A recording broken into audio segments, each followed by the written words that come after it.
Ugh.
Oh, sir.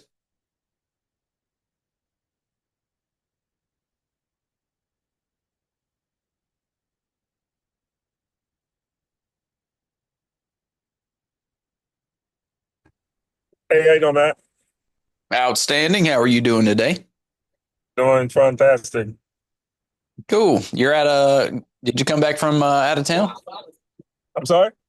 Did you come back from out of town from your Hold on. anniversary? I got a freaking.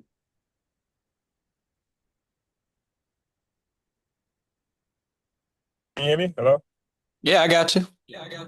All right. I got a All feedback right. though. Yeah, I'm I'm coming from a doctor appointment from San Diego. I'm driving back to the Mech myself. Oh, So okay. Yeah, just hop on when yeah. you get back. What's that?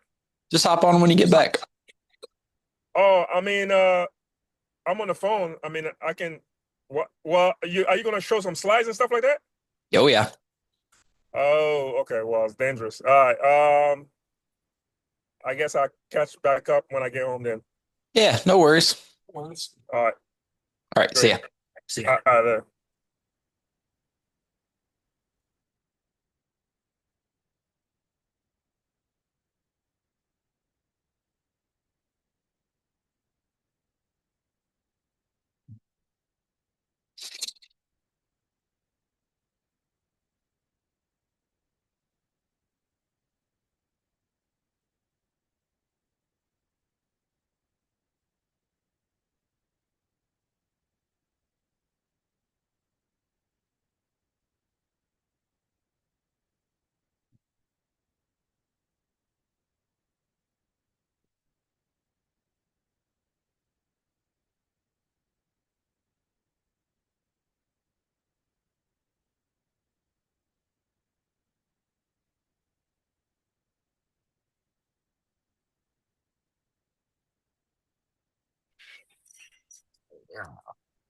Hello, sir. Hey, what's going on? How are you? Yeah, trying to get it back on my computer. Still having trouble with that? Yeah, cause I be doing it by the link. I should have did it with your number, huh? Well, I emailed you the link last time. Oh yeah. Okay, I'm going to my email.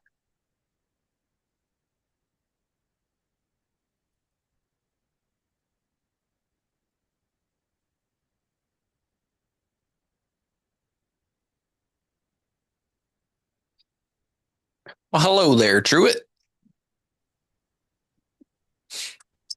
Hey, Hi. How you doing today? good. How are you? Doing good. A little tired though. Are you? Need a second coffee to kick in. Oh, I've had several coffees today. Way to go. Yeah, I'm actually like amped. There's this coffee shop. I was just out in Oceanside, and they have one of the best coffees I've ever had. So Really? it's called the Jimi Hendrix, and it's got four shots of espresso in it. There's a Good couple other Lord. things, but it is like you don't taste it because it's all mixed and blended well together. But Yeah. when I say I could go run a marathon right now, that's how I feel.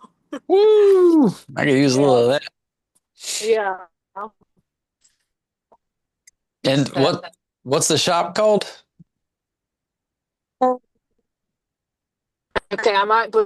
but Pananikin? Pananikin? Let me spell Pana- it. Pananikin? Um, hold on. Let me look it up, make sure I'm pronouncing it right. It's like Pananikin. So am I saying that right? Pananikin? Pananikin coffee. Pananikin Pananikin? coffee and tea. Yeah. It is awesome. It's so good. And you said it's in Oceanside, right? Yeah, it's like a street back from the beach. Um, Very cool. I know there's one in Encinitas, but this one in Oceanside is fairly new. So it's good. I have to stop in next time I come to town, Yes. Take me which with you. will be pretty soon. As long as you're not in Alabama, I'm down. I'm not, what? When's the last time I haven't been in Alabama in a while? Okay. Seems like every time I try to do something, they're like, "Oh, Courtney's out of town again." Oh, well, it's because I have family drama I'm dealing with. Yeah. But I haven't been, I guess, okay, well, I've been here the longest I've been in a while. So, Yeah. How's the family drama? Is it pretty tame right now? uh, yep, it's all that right now. She said, Right when you say that, I feel like I need to, like, there's a lot going on, and I know a trip's bound to happen soon. I'm just avoiding it at all cost. I gotcha. So, but Mm. Got to go clean up some messes for everybody. yeah, and I'm trying to not. It's not my Yeah. responsibility. I just got to keep telling myself that. Yeah. Try not to solve everybody else's problems. Yep. Lord knows you got enough of your own. Yeah, Lord knows. How are your prospects looking right now? Got any hot prospects on the list? Actually, I just left a buyer consult. That's what I was doing in Oceanside. Yeah, So, go. yeah, I brought I don't know if you know him, but I know Arky's been using him, and I think T also, a guy named Joey with me as a lender. Okay. Um, Me and him just did a buyer consult. It went well. I feel like though, so I made kind of my own version of the buyer 101 presentation that you have. I just kind of made my own version of it. Good. And so I've done that by myself before and it's gone fine. Adding Joey today, I thought would like it did help, but talk about I feel like the guy was like overloaded with information. It happens. Yeah, and I was like, dude, I was like, don't I was like, you're gonna like a lot of this is gonna go over your head in one ear, not the other, which is fine. And I was like, it'll make more sense like once we're in the process. So like just take as much information as you can. But he seems very analytical, so hopefully it helped. But between all the stuff I had to say and then all the stuff Joey had to say, I could tell he was getting antsy. And it might have Yeah. lasted a little longer than it needed to. It was like an hour and a half. So hopefully I didn't scare him. Did you have your Jimi Hendrix Sea and Neon Color coffee before or afterwards? During Like passed out. So you started to blast off like a rocket halfway through this thing. No, I was pretty calm Can you hear me? because I went off their Hello? vibe. Joey's very like even keeled, and Can you so hear is me? this guy. Like he Yeah. doesn't show Are you much there? emotion. Okay. Yeah. So I just want to confirm the Kind of grandparents on your dad's side kind of are still stoic. alive or they passed away? Yeah. Hey guys, mute. Okay, she did. I got it. I got mute control. Oh, okay. But yeah, so I kind of went they're so chill and laid back so I couldn't be which is good for me because Yeah. it made me slow down a lot. Yeah, you definitely need that. I know. I'm working on it, Matt. I'm working on it. But I mean, at the same time, I love the fact that, you got no problem going to fifth gear. It's just time and place. Yeah.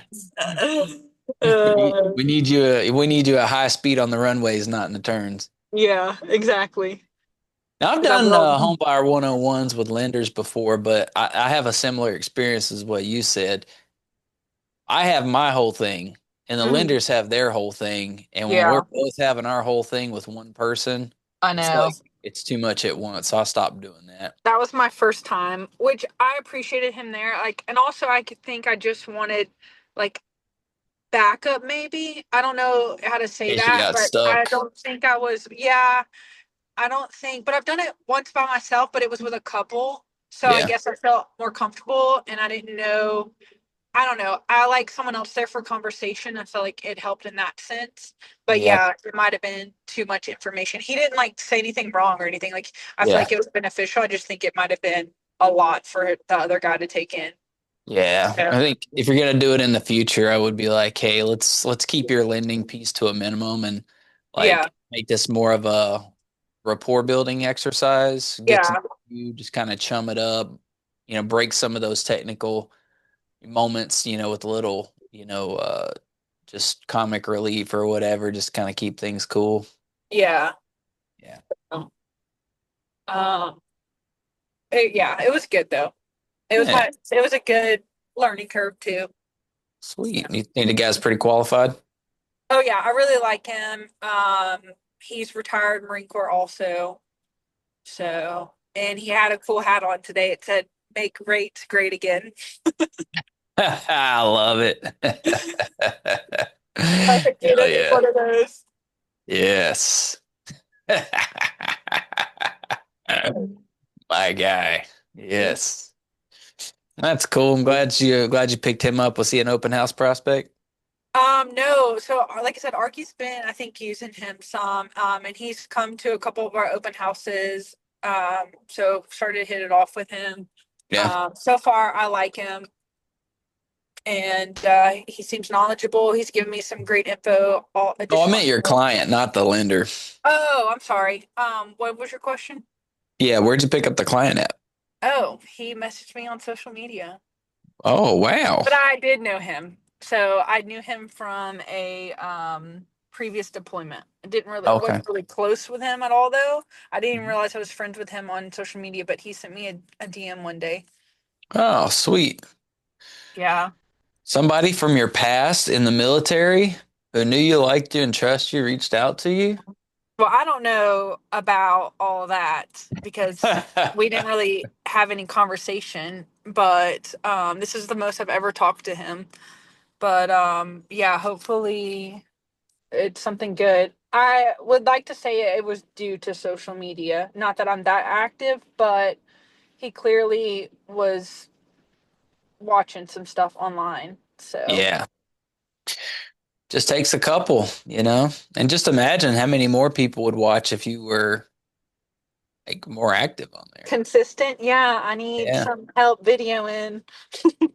Well, I mean, consistency would be great for you, but also if I might give you a criticism, and Please. I'll take it. I don't want you to cry yourself to sleep tonight, but I don't do that anyway. okay. Not for work related reasons, at least. Okay. I've got too much of my own trauma for work related issues. They got to take a number. Well, what I would say is your social media is just, it's cryptic, you know? So like, Cryptic. What you mean?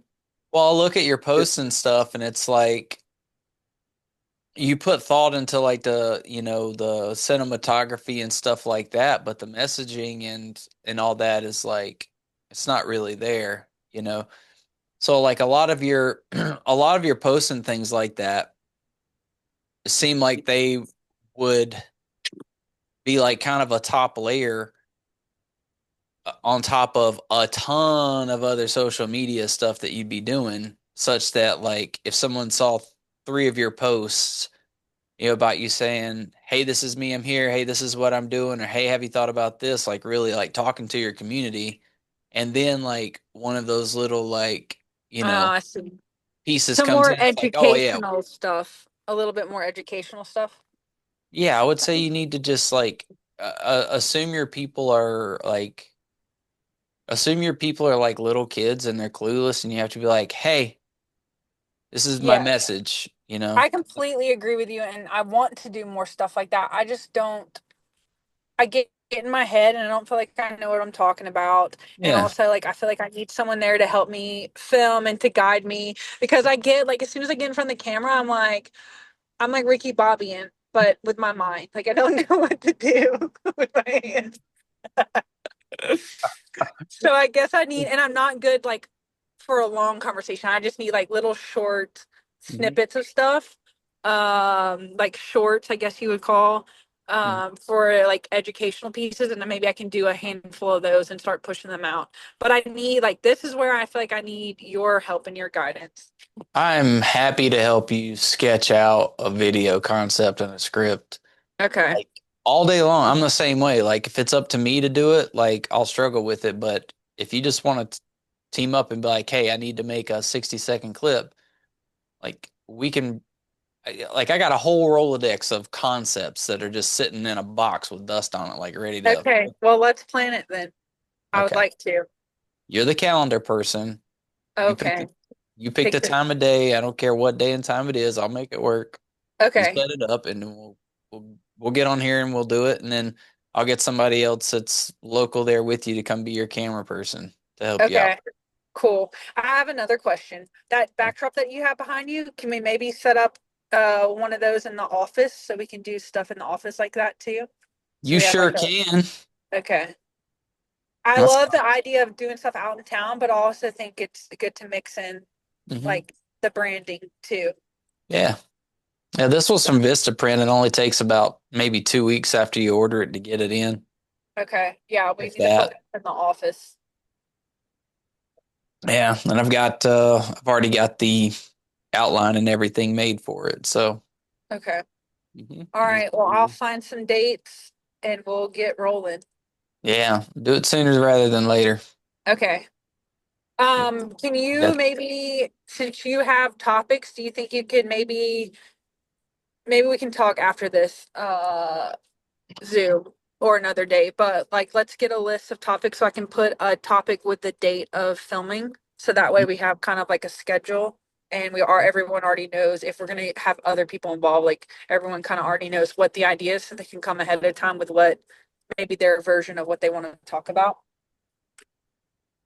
Yeah, I mean, why don't we just do that right now?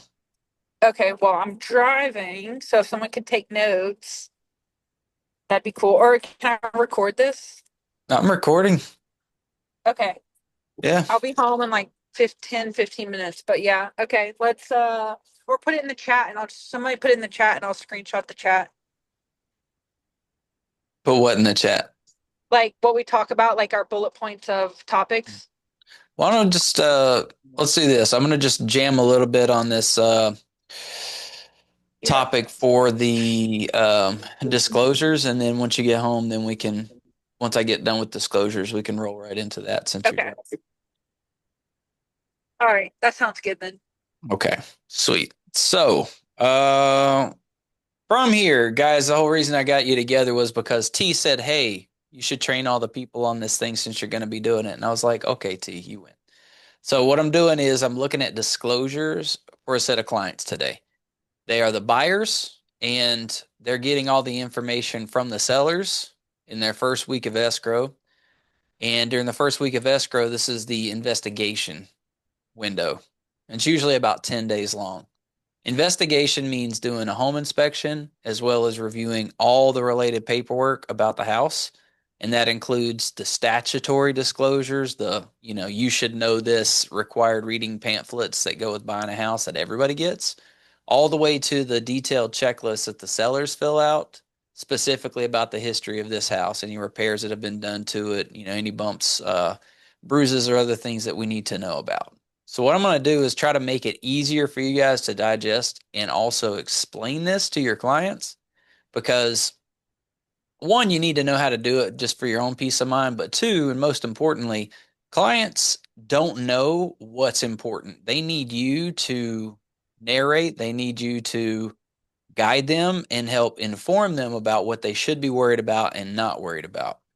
What we found in this, you know, process doing this like 150 times is if you just give clients a stack of paperwork that's got a whole bunch of things that are scary and informative and cautionary, they are going to be freaked out and they're going to be freaked out about everything, right? And then you find yourself spending the whole rest of your transaction playing defense and trying to deal with their fears after their fears have gotten out of control. That is a horrible way to do business. And unfortunately, that's the way most real estate agents do it. They just hand over the disclosure package. They're like, hey, review these, sign them, let me know if you have any questions. And then they just poof, disappear off to their next, deal, their next lead, whatever. That's terrible. If you put your clients in that position, it's going to suck for them and for you for the next 3 weeks. And furthermore, if the transaction sucks and they feel like you didn't guide them through that, then the likelihood of you getting a good referral out of them goes way, way down. I also feel like it's super important to make sure that they have a really good escrow process so that when times do come up later on and they really need to trust you, like you've built up that trust with them in the beginning. But if, you just hit and quit, why would they trust you later on when you really need it, when you have to renegotiate or you need to advise them to back out of this deal or something like that? So what we're going to do is actually take a look at some disclosures that we got from some clients in a transaction that we just opened. And I'm going to go through those. And I'm going to give you guys a little snapshot of the school link too, because I got a module for this and a whole I got a video that I did for the company already on there, and I've even got a whole slide deck built out for it as well. And I'm going to point you to that, and then I'm just going to walk you through all these things as I read them off. Okay.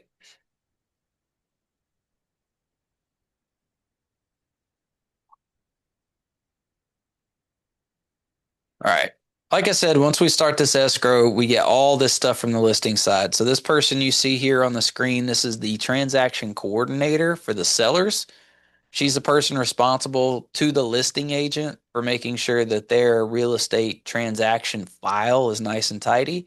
They also do all the communication regarding the administrative stuff for the most part for the listing agent. So the listing agent can focus on talking to their client and other business. So getting these things sent out for signature, compiled, and then put into the records and making sure nothing's missing or the dates aren't off and stuff like that. That's your transaction coordinator. So this lady here sent us all these things on behalf of the sellers. Something you need to know about this particular transaction is that these folks were in escrow once before. So they filled all this stuff out months ago. And faced with a choice to either redo it all from scratch or just draw an amendment that says, hey, this stuff is still good, they chose to just do an amendment, which, it's not my favorite, but, you'll see that in here. All right. What I want to do with my clients as a matter of protocol is open escrow and then set the home inspection date within a couple of days. I want to get them in that home inspection as quick as possible. Because when I get the home inspection started, it's going to take usually a couple days to get it booked. But then when we're at the house, we've got the opportunity to see what the inspector sees. And then we can take all these disclosures, all these confessions from the seller, and we can overlap them and look for things that make sense and don't make sense. So if they're like, hey, there's absolutely nothing wrong with any of the windows, but the home inspector says all the windows are busted, we can go back to the sellers and say, hey, what's up with this? What do you know about it? And they're like, oh, well, we didn't realize that. Or if they say, the AC doesn't work, but then the home inspector runs it and he says the AC works, then you can go to the home inspector and be like, hey, buddy, they said it doesn't work. Are you sure you tested that fully? That's an opportunity just to make sure everything lines up correctly. So I want to review all the disclosures. And then once I get to the house, I'm going to take in what I learned from the home inspector. And then I'm going to review and go through all this stuff with the buyers on that same date. That's the most efficient way to do it. Otherwise, you're going to spend an hour on the phone with them or whatever, going through these disclosures, and then you're going to see them at the home inspection again, and then they're going to want to review the disclosures a second time. There's no point. Just review them yourself just to look and screen for any major issues. And then once you get to the house, then you can brief them on everything together while you're at the home. And you can even walk around and look at the stuff that the sellers talk about in those disclosures and point it out and evaluate it firsthand for yourselves.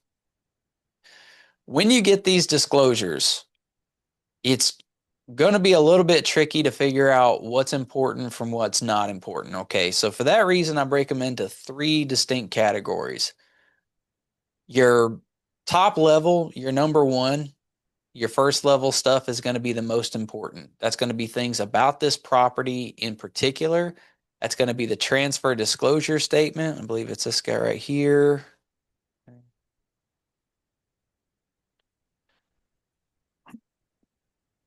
And your seller property questionnaire. Those are specifically from the listing, or not the listing agent, but from the sellers. They fill those out particularly with detailed information. So they're going through the checklist and they're checking off everything and they're filling in the blanks and they're telling the detailed stories. If they press yes or they check yes on something to say that there's a problem, then they're going to go through just like you see here and they're going to fill in what some of those issues are specifically. So that's where we need to read it and get an idea of exactly what's going on with this property. That's your level 1, okay, about this house itself, like a thumbprint. Your level 2 is less about the house and more about where the house sits in space. Is it in a fire zone, flood zone, earthquake zone? Is it in a high tax area? Things like that. Stuff that's not specific to the house, but if you buy a house in this community, this is what you can expect that you wouldn't otherwise know just by looking at the house. That's why you need those documents. Those are generally bought and paid for by the sellers and then delivered over to you as part of your package deal.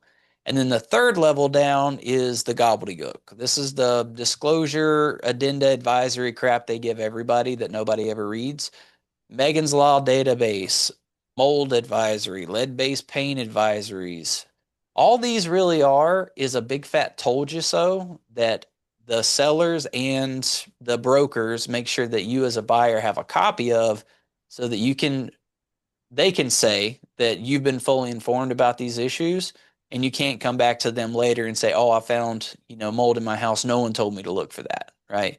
And not to say that it's all about liability. Yeah, it's like 99% about liability, but it is useful information for you as a buyer to take a look at and be aware of, right? So when we get that stuff and we're going over it with the buyers, you've got to keep in mind that they only have so much energy, they only have so much attention span, and they only have so much stress capacity. So if you're going to be sitting down with them at a home inspection, you're not going to spend 3 hours going through all the gobbledygook. And then once they're like falling asleep on the counter, then you're going to break in the seller property questionnaire and the transfer disclosure statement. No, you want to start in reverse order with the most important stuff first. So what I like to do is I like to get the whole total package of disclosures from the sellers. I like to break them into those 3 camps, start with the most important stuff. And then when it comes to the gobbledygook, I'll usually hand that over to them and say, look, the best thing for you to do is a lot of this stuff is self-explanatory. It's just a long read. I'm going to give this to you as homework for you to review at your leisure. And if you have any questions about that stuff, Megan's Law, lead-based paint, mold, blah, blah, blah, earthquake safety, cool. Let's talk about it. But otherwise, I don't think that's worth the peak of your attention. What really deserves your attention is the level 1 and level 2 stuff. So let's get into that. I'll go through that, and generally people are very happy with it. It takes a lot of the pressure off because then they know what they should be worried about and what they shouldn't be worried about. Because a lot of them, when they look at these 87 pages of disclosures, their eyes bulge out of their head and they're like, what the heck am I even looking at? So we help them understand what's important from what isn't. All right. As I go through these things, I've got a lot of experience with this, so I can generally sniff out if something's good or bad, wrong or right, missing or complete. And then the things that do like cause a red flag, I'm going to deep dive, investigate, and go get answers for before I talk to my clients, right? If I give them a disclosure and it's got something like glaring on it, it's like, oh, there's mold in the attic.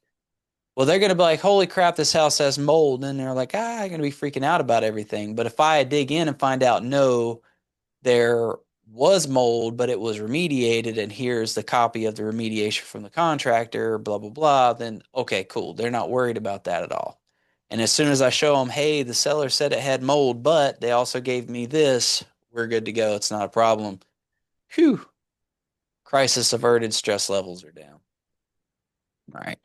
I'm just going to run through this and I'll let you know what's a level 1, what's a level 2, and what's a level 3. This is a level 3, get a home inspection. This is required for FHA transactions. We are a VA transaction, so it's not required, but FHA and VA are super similar. The whole purpose of this form is to tell you that you should get a home inspection as a consumer, because that's the only recourse you have is during escrow to make sure you're happy with your purchase. If you didn't get it inspected and you closed on the deal, sorry, you can't really go back to the buyers and be like, oh, well, we found out some stuff was messed up. Your period to investigate the property was during escrow. And this gives you a list of some other stuff that you can check out in there. Level 3. Buyer's inspection waiver. If the buyer was going to waive their inspection, they could fill this out, but otherwise we would just leave this alone. You'll waive an inspection if you're like an investor and you're just going to bulldoze the house anyway.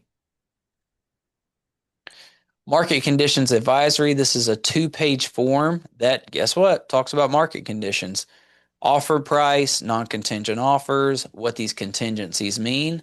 And these are all things that we speak about when we do our Homebuyer 101 and our Homebuyer 102 with clients. So before we even get to the point that we're in escrow, we've already armed our buyers with the information on how contingencies work and how that affects their earnest money deposit. and then the different type of offers that we're going to make on houses. So you might be asking, if we all do that as real estate agents before we get into escrow, then why do they have this here? And that's because so many agents don't actually do that. And people claim, even if the agent did tell them, they claim that nobody told them. So by having this form here, the Association of Realtors and everybody involved can say, look, man, there's proof in writing that you got the information about how these things worked. So you can't go back later and be mad at anybody. That's a level 3. This addendum right here says they already did their transfer disclosure statements and stuff back in January and that nothing changed. Something you guys need to know is you can make an addendum for damn near anything. All it's saying is it's just putting an official note on the file, on the contract that adds new information or new testimony to the package. They're always in order, and every new addendum supersedes, if it doesn't just add to, but supersedes a previous addendum. And there's no limit to how many you can have or what they can be used for. This is kind of a useless checklist, but this gets added to the files a lot. This is the investigation elections page. All you would do if you wanted to use this, and you don't have to even use this, if you wanted to, you could go down the list and check off all the inspections that you're going to have done or have had done during a file. But honestly, 9 out of 10 people don't use this because if you did do one of those inspections, you would just add that inspection to the file. You wouldn't need to have this like index of all the ones that you did. So it's, in my opinion, it's superfluous, but be that as it may, it's in here. I wouldn't have my clients worry about it at all. Level 3. Notice of your supplemental property tax bill. When a person buys a house, there's a window of time between when they close on it and when their next tax bill is due, that the house is assessed at a low tax value and not at the new high tax value. But that window of time needs to be captured, okay? So the person who's selling the house is going to sell it at this price, usually lower than what we're buying it for, because that's just the way real estate goes. It appreciates over time. So they're selling the house and they paid taxes on it at this lower value, right? And there are these certain time blocks when those taxes are due and get paid. So the person selling the house will have paid their taxes up to a certain point at that low value. The day that we buy it starts a whole new tax evaluation period. And from the day that we buy it all the way to when that next property tax payment is due, we're buying it at a higher level. The supplemental property tax bill catches that window of time between when they've paid up their taxes to when we bought it and the next tax window is due. That there's a little picture right there, a window of time where the increased taxes were due but weren't collected yet. And that'll usually get caught and then billed and then invoiced to the buyer within a couple of months of them buying the house and moving in. We can look at the natural hazard disclosure form, and it has a tool on there for assessing what the property tax is or the supplemental tax will be based on when they buy the house and how much the difference in the assessed value is. If the people, for example, bought that house 30 years ago for like $100,000 or whatever, and they're selling it for $1.5 million now, there's going to be a big supplemental tax bill that's due because they're jumping up a whole bunch in the assessed value. But if they just bought it a year ago and they're selling it now and you're basically buying it for the same amount they bought it for, you're not going to have much of a supplemental tax bill at all, right? I would, for intents and purposes, say that this is more like a closing cost figure that doesn't happen right away, that happens down the road. So moral of the story here, the way you're going to explain this to your clients is you're going to close on this house, you're going to pay your closing costs, your down payment and stuff, and you're going to have your mortgage payment. But within 3 to 4 months, you're going to get a letter in the mail, and it's going to be from the tax assessor, and it's going to say you owe a supplemental property tax. Now, you're going to get other tax bills from the assessor, but they're just statements.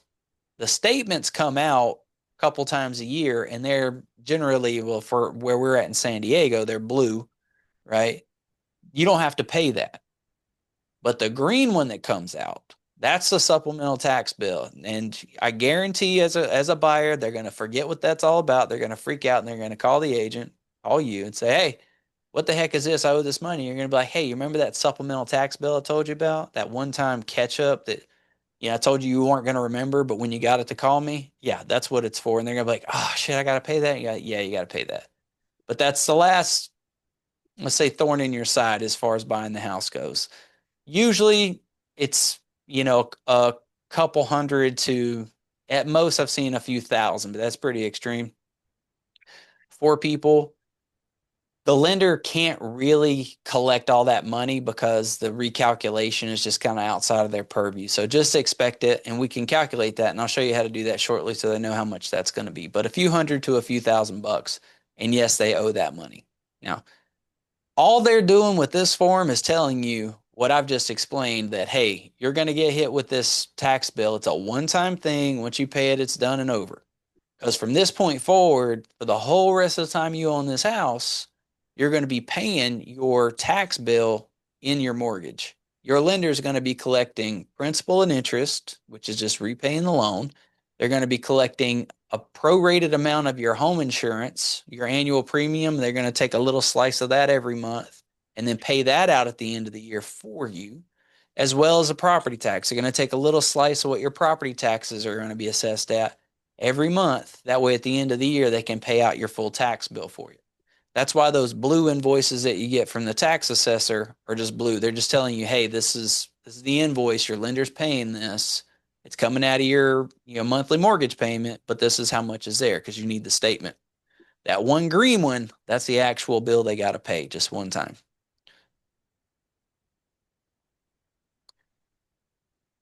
All right, water conserving plumbing fixtures and carbon monoxide advisory. This is a level 3. Something you need to know in California is it's a law that gets implemented and executed at the time of transfer of the property. So when someone buys and sells a property is the time that California sticks their nosy little nose in your transaction to make sure that you've updated those old rinky-dinky water fixtures and that there's a carbon monoxide detector in the house somewhere. Okay.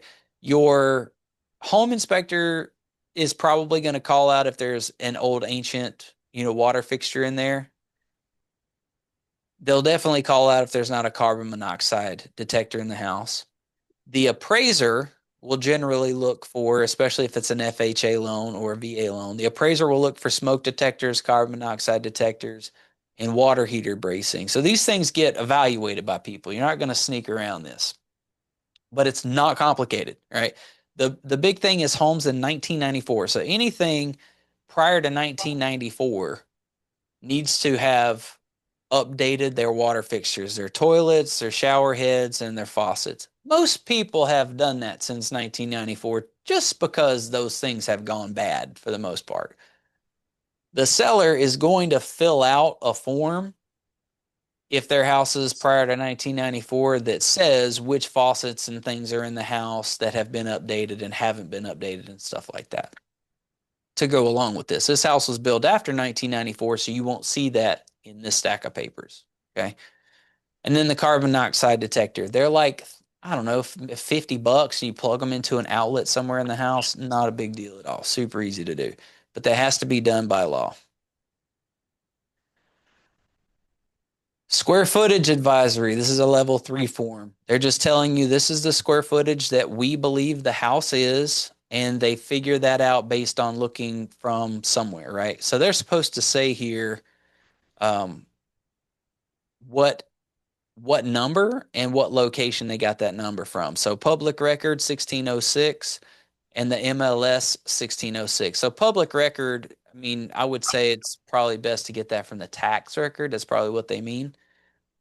If there's a disparity, right? Like if the tax record says this is an older house, if the tax record says the house is 1,000 square feet, but it's been added on to, and you've got an appraisal and the appraisal says it's 2,000 square feet, well, they could come in here and say 2,000 square feet based on this appraisal. And then that kind of gets, that takes the pressure off of them to say, hey, I'm not an expert on square footage. This is where I got it from. So blame those guys if you're not happy with it later on. Level 3 form all day. Megan's Law database, also level 3, is just telling you that there are sex offenders out there. This is how you find them. Water heater, smoke alarm, statement of compliance. Just like the water fixtures and the carbon monoxide detectors, same thing. The water heater has to, if it's a tank style water heater, it's got to be braced, and it's got to be braced appropriately. It can't just be braced with some bungee cords.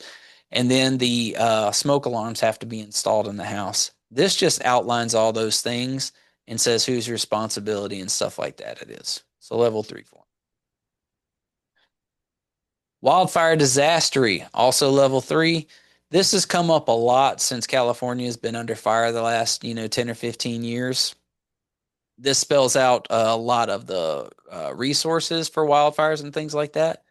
Something we're going to look for in our natural hazard disclosure is to see if we are in a severe fire hazard zone or a wildfire hazard zone, and then we can do more with that. But this doesn't have anything to do with that. This is just an advisory form. It's just giving them information about wildfires and, to get them like pointed in the right direction for information about it.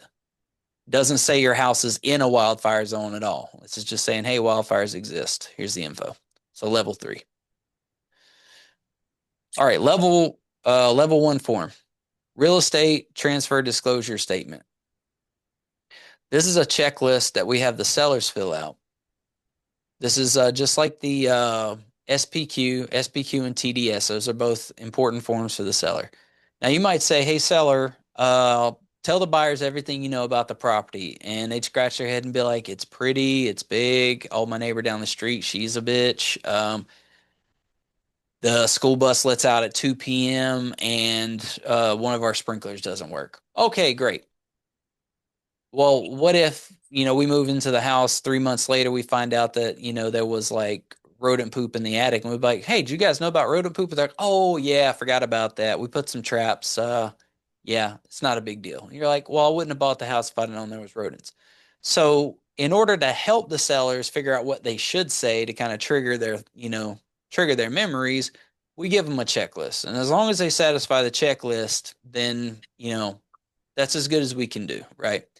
So they're going to go through and then check all the stuff that's on here. Our job on the buy side is to look at everything that they checked and then compare that to what we thought based on our walkthrough of the house and looking at the MLS and stuff like that, and make sure that everything is the way it's supposed to be. If something isn't checked here and we thought it belonged to the house, or if something is checked here and we didn't know it belonged to the house, then we're going to talk to the listing agent. We're going to get to the bottom of it, and then we're going to reconcile that and make sure that we're getting the true and accurate story. Sellers will often make errors on this. All right, they're not lawyers. They're just busy people living their lives who are also stressed out, who are also packing, who've got a million other things going on. They don't do this all the time. So if something's wrong, we're just going to take it back to the listing agent and have them correct it before it gets filed. That way everybody's like, in good communication about it. You can even see, for example, right here where it says JS, this was initials because they didn't check gas for the water heater, and the agent came back and found that and checked it for them. So there was a mistake and they got it fixed. Prime example.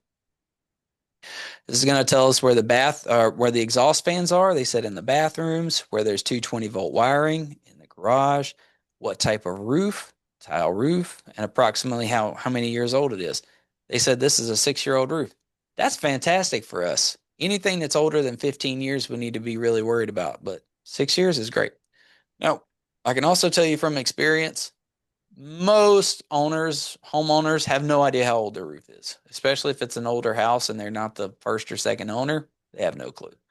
Now, this is a more modern house up in Riverside as opposed to the crappy old 1940s, 50s, and 60s homes down in San Diego. So it makes more sense that they would have better information on the state of the roof. So that's all good stuff. This line item down here, seller, are you aware of any significant defects with any of these things? They said no. they said no, they said no. So that's where we got to lean on the home inspector to make sure that there isn't actually anything wrong with it. Section C here, C1 all the way through 16. No means we're not worried about it. There's no problem there. Yes means we need to look into it. So anything that's checked yes, we're going to pay particular attention to. Some of these are perfectly normal because they just mean the house is in a shared community, right? Like an HOA or a planned development or something. So number 2, features of the property shared in common with adjoining landowners, driveways, things like that. Yes. Well, we know it's yes, and then they explain why down here. Backyard fence is a shared HOA. We got a community pool, et cetera, et cetera. We jump down here to 12 and 13. 12 is, are there CC&Rs? 13 is, are there any common areas? And then 14, or 13 HOAs, and then 14, any common areas? Yes, yes, and yes. So just so you guys know, CC&Rs are covenants, codes, and restrictions, right? When a person builds a piece of property on a piece of land, they're going to file CC&Rs. Those are almost like public declarations of what's going to be used, or that what that property is going to be used for, right? And it sets out certain rules that govern that piece of property that go on the title, like instructions that go with that property forever and ever. So let's just say, like, take it back to 1897. I'm walking around, I spot this big old piece of prime land, and I want to build houses on this. Well, first thing I'm going to do is I'm going to go down and I'm going to file CC&Rs on that property and file a building permit for that property. I'm going to tell the city, the county, the state, hey, I'm the builder and I'm going to have this land hereby, hitherforth used for the purpose of single family homes. I'm going to build a community of homes here. Well, what that does is it says, hey, this land is going to be used for homes. So if somebody moves in, after these homes are built and they want to bulldoze their house because they bought it, and then they want to turn around and put a commercial chicken coop on that piece of property. Well, hold up. That's not going to work, because I have declared through the covenants, codes, and restrictions that this land is hereby only going to be used for single family homes from this point forward. And that goes with the title of the property forever and ever. Right. And it gets more specific than that. They'll put down one that says, hey, I'm going to, turn this into homes. And then they'll put in an upgraded map, right? A more specific map, right? Like a plan. And then the plan they put together says 214 homes, and they're going to be on quarter-acre lots, and they're going to be single-family detached homes. And then that'll have a set of rules. And then as they get closer to building out the communities, then they might say, hey, we're going to go ahead and apply a homeowners association to this community to govern it. So then they'll put CC&Rs that outline who the HOA is, right? So you'll see, if you go through the title report on this property, you're going to see those layers of CC&Rs being added to that property that more accurately articulate and more specifically articulate the rules and the use of that property and the guidelines for that community, so that it's a healthy, safe place for everybody to get along and live in a shared area.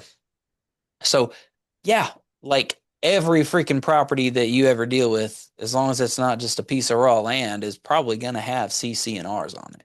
But whether it has an HOA is a different story.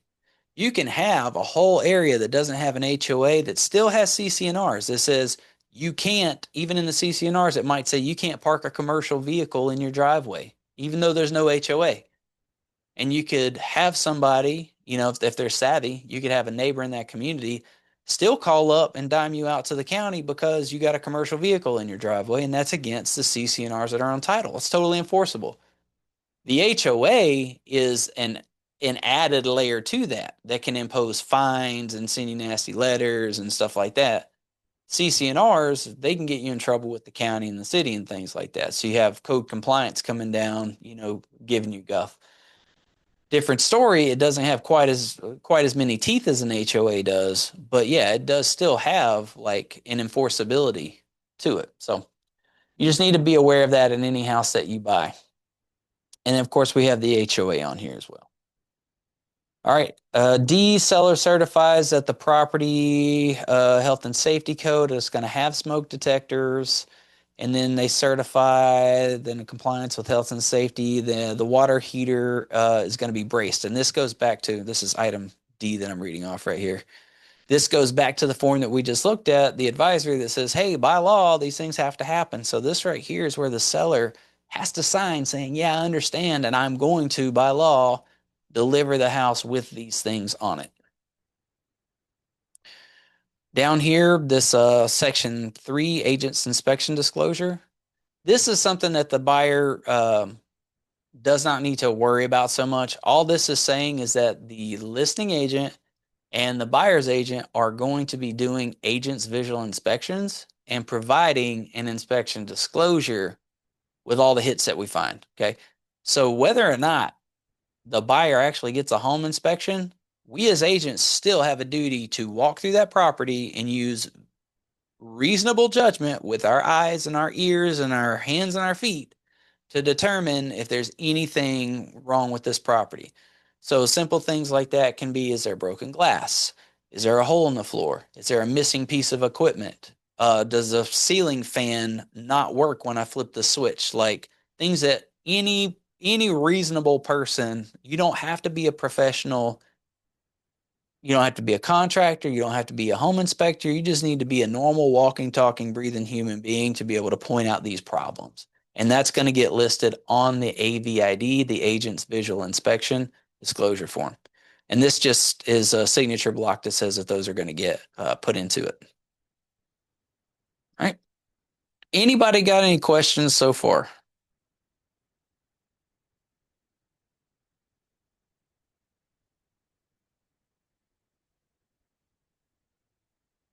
Okay, cool. I'm going to take a quick pause, use the restroom real quick, and then we'll pick it back up.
Courtney, have you gone through any of these disclosures on a file before? A while ago. I haven't done anything like, let's just say since last year. Ah, gotcha. So this is like dust an awful lot for you. Yeah.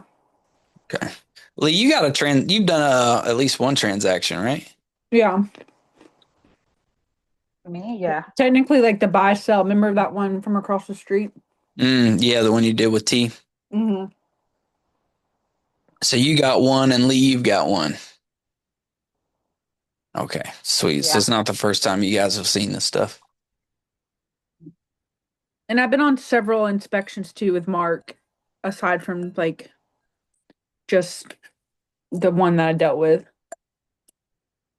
Yeah. and done my own like visual inspection also.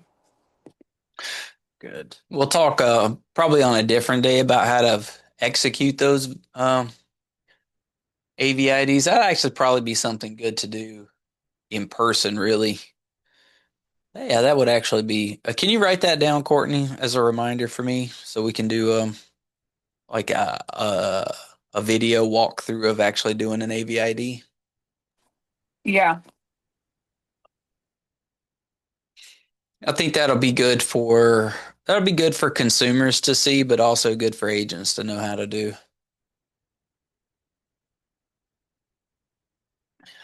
A good little video.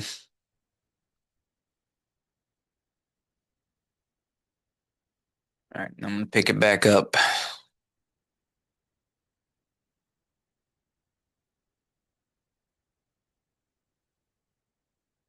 Okay. That is the TDS. All right. This is an affiliated business arrangement disclosure. They call these ABAs.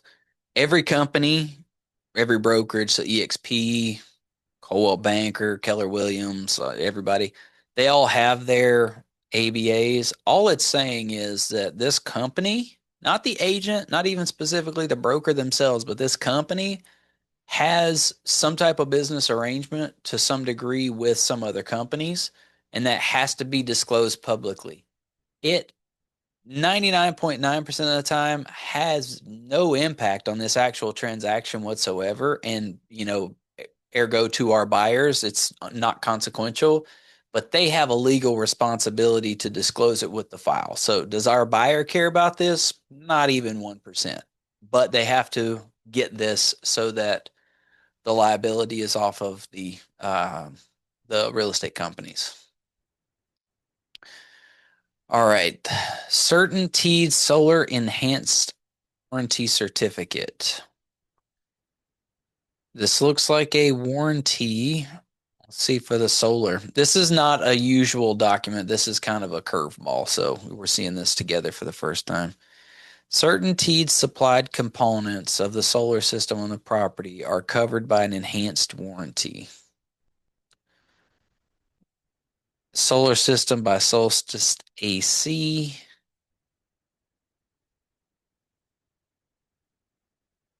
Applies to PV module defects, workmanship warranty. Okay. What we're going to want to do in this case, my recommendation is this is supposedly an owned solar system. And when it's an owned solar system, people will say, oh, you don't have to worry about transferring it over to the new owners.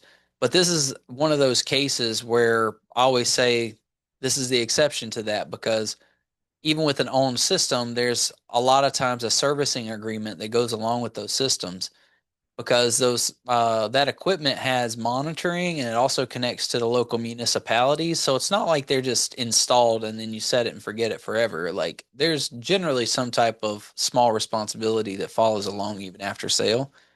And in this case, looks like we got a warranty that goes with the solar panels. So in order for this to transfer over, we're going to need to communicate with this CertainTeed company and see if that is a transferable warranty. And if so, we need to start the process of transferring it before we close escrow. So I'm going to take a note on this.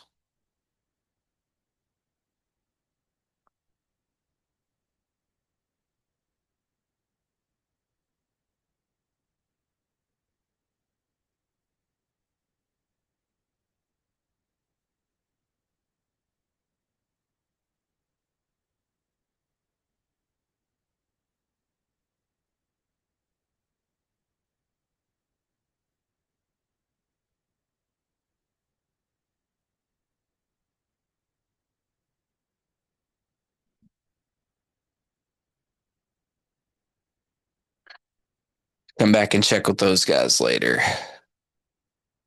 That to me is a level 1 form because it's very specific to the house. All right, next one down. This is the seller's affidavit of non-foreign status, the FERPTA.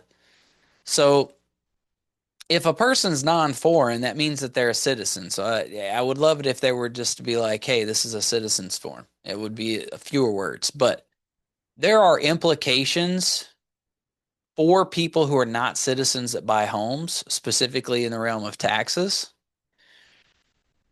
And it also has a lot to do with what they have to disclose on the property. And a lot of that's spelled out here. So it tells you, hey, you got IRS codes, right? For these certain things. And if a person doesn't have a social security number, right, and that's usually what the IRS goes by, then they can use a TIN. Let's see, where is it at? TIN.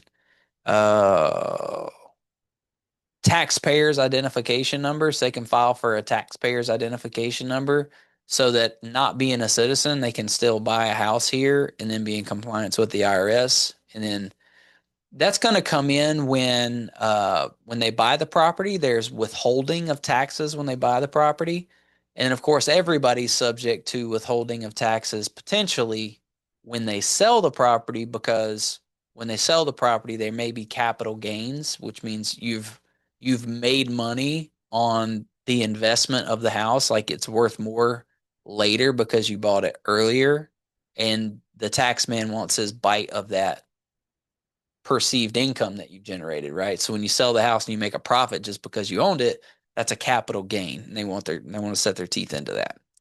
For most of our buyers, they're citizens, so this isn't going to really be an issue. In which case, we just need to check the appropriate boxes and sign it off. I want to go a little bit deeper into this one though. So let's see, seller's information, property address, person's name, and they have the authority to sign. If there's an exemption claimed, I declaring a penalty, check below, and exempt.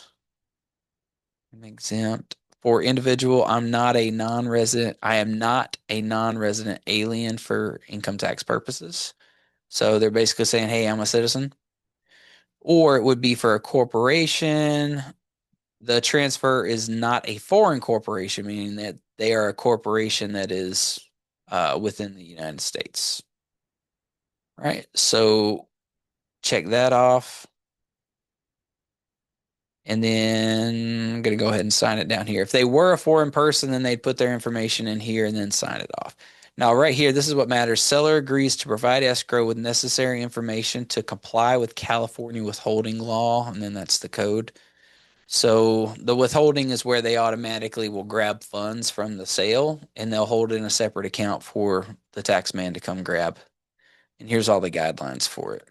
If your person's a citizen and the seller's a citizen, you don't have to worry about this. And most of us are. Seller property questionnaire. This is the other level 1 form that we talked about that the seller is going to fill out. There's a lot of stuff in here that you can read through this for yourself. But what we're looking for, just like the other form, is down here on 6. Actually, we'll start with 5. 5 is do you have any reports, inspections, disclosures, or anything like that you want to contribute to this house that are not otherwise included here? You could say that they should have checked yes because they have the solar warranty, but I'm not going to split hairs over it. They just said no. If they had a pre-inspection or a pre-listing home inspection done, then they'd check yes and they would provide that report. If they had a contractor come out and do a bid for repairs for some known defect in the house, they would have to hand that over and then they would check yes and then write that out under this explanation. Most people just check no though. 6, this is again, yeses are what stand out to us. No means there's not a problem. So you're going to see some stuff on here like methamphetamine, death in the house. Like, did Uncle Bobby cook meth in the bathtub, or did Aunt Betty, die in the property of old age and stuff like that. And people think we're joking, but it's literally right here. Within the last 3 years, the death of an occupant, an order from a government health official contaminated by methamphetamine, the release of controlled substances, all kinds of stuff. The only one that usually we'll see is item G, and this says, hey, is this a condo or a planned development? And it says, yes, we're in a planned development. Otherwise, all these other things are no's. And they should have written that out down here, but we already know. It's fine. 7, repairs and alterations. They're saying that they've done no alterations to the house since they've owned it, which I find that a little curious because most people will have done something, but that's fine. They said no. We'll verify that at the home inspection. Structural systems and appliances. Are you aware of any defects in any of these categories? The only one that we've got is the existence of a solar power system, which we know that's true because one, we've got the MLS listing. Two, we've got the previous inspection report that the sellers gave us. And then we also have that home warrant or that seller solar warranty document that we just saw. So all that corroborates. 9, disaster relief, insurance, or civil settlement. So basically, they've never had an insurance claim. They've never had flooding or an earthquake or a fire or anything like that that they've had to, collect money or file an insurance claim on to get the house repaired. And it's a younger house, so that makes sense. Water related and mold issues. They've checked no on this. This can be all kinds of things. This could be a leak from the rain, like, roof tiles went bad. This could be flooding from a bathroom, a toilet, shower, something like that. It could be a drainage issue. Anywhere that there's going to be moisture buildup in the house, like, even in a shower, like if they just didn't have any ventilation fans in the shower and they had a teenager that let it get moldy in there, that could be an example. But they're saying that they've had no issues with that. And these are all good things. If this is true, then this is, so far so good. I have to be skeptical about it, of course, but I'm also looking forward to a clean report, naturally. Pets, animals, and pests. So we often see that they have dogs or they have cats. And if it's not that, then we usually see that they may have treated for termites or for rodents at some point. Maybe even gophers. That happens a lot. Gophers or ground squirrels. They say past or present pets on the property. No pests, but pets. And they didn't explain, but I'm guessing they probably had cats or dogs here. They should have written that out at the bottom of item 11. 12. This talks about boundaries, like the property's borders, like, where the lot lines and things are. Access, meaning who's like coming and going on the property and are they authorized to do it, and property use by others. You don't really see this as an issue in planned developments because every house has a very distinct yard. Most of them have a fence. It's very clear whose property is whose, and they're generally very accurate about where those lot lines are. If you own something in a rural part of town, like you own something in, avocado country, or anywhere that there's like a 2 or 3 acre minimum lot size, you might have issues where there's somebody who's using a piece of your property to transverse from point A to point B if you don't have a fence up, right? That would be property used by others. So if you were going to sell the house, say you had a piece of land that was like 3 acres and you live near a body of water, or there was like a cut through from one road to another road that people took, just a little goat trail, a shortcut, and people walked across a piece of your property to get there. If that happened for years and years and, you were just like, yeah, whatever, it doesn't bother me. Those people don't really mess with anything. Cool. You just have to tell the new buyer that that's the case so that they're aware that, people walk through that property. So they can decide whether they want to buy the property or not, or if they can figure out if they want to put up a fence and block people. Not common with a planned development. Landscaping, pool, and spa. They don't have any of that stuff. There is usually also a sprinkler thing on here. It's operational sprinklers on the property. I would question that and make sure that we don't actually have sprinklers on here, but I'm not going to split hairs over that. Whatever. We'll figure that out at the home inspection. Number 14. We got a lot of yeses on here. So is the property a condo or a planned development? Yes. Is there an HOA? Yes. Are there CCNRs? Yes. This one right here is important. It says, are there any pending or proposed dues increases? A lot of these people might not know, and that's where we have to actually review the HOA documents that the seller will order. The seller's going to order a whole package from the HOA that has all the bylaws, for voting and paying dues and stuff like that. And there's also going to be all the community rules and regulations, which we're going to review and make sure that we are happy with that. If we move into this community, we can live the kind of life that we want. Like if we don't, if we want to be able to work on our car in the driveway, we want to know that's going to happen and we're not going to get our car towed or get fined for it. You know what I mean? So, or however many dogs you can have in the property. That's another big one that comes up pretty often. So we want to review all that stuff, but we can also look inside those HOA docs and see what the current dues are. And we can read any of the recordings or transcripts from previous HOA meetings to see if anybody's talked about or proposed increasing the dues.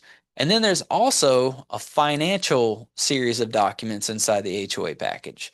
And that financial series of documents usually does a reserve study, which checks to see how much money the HOA is spending in a community and then how much money it's taking in to make sure that the community is taking in enough revenue to fund repairs, the cost of gardeners, the cost of water usage, and things like that for the neighborhood, for the community. So we're going to review all those things. But here they're saying no, there's no dues increases coming to the neighborhood. CCNRs, and it says, if yes, any improvements made to be consistent with declarations or HOA committee requirement? No. Without required approval of the community? No. Okay, so we're all good on that. We're in an HOA. We know we're in an HOA. Number 15, title, ownership, liens, and legal claims.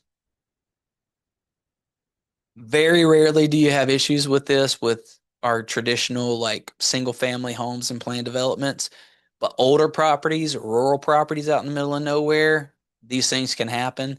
Pieces of raw land, these things can happen because a lot of times those are, bought and owned and passed down from family from, generation to generation. This was long before we had strict documentation standards like we have now, long before things were put into an electronic system of records.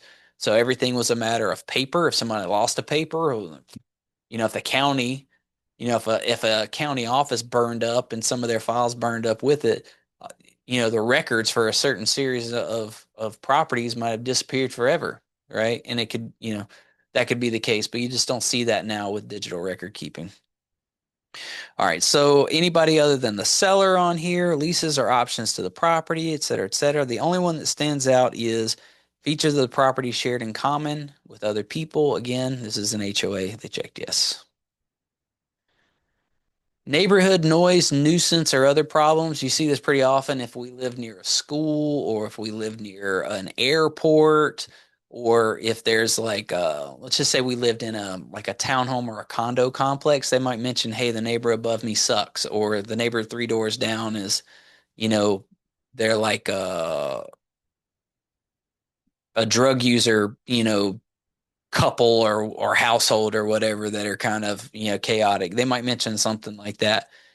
If they don't, and you could prove that they knew that and then just didn't say anything, you could file a civil suit against the sellers way down the road. So listing agents need to be very upfront with their sellers about checking this box off, because people will be like, well, I don't want to say, I don't want to like tell anybody's business, but this is one of those times where, yeah, you kind of got to dime out. If you've got some wild neighbors, you need to speak up, because you could get in trouble if you don't.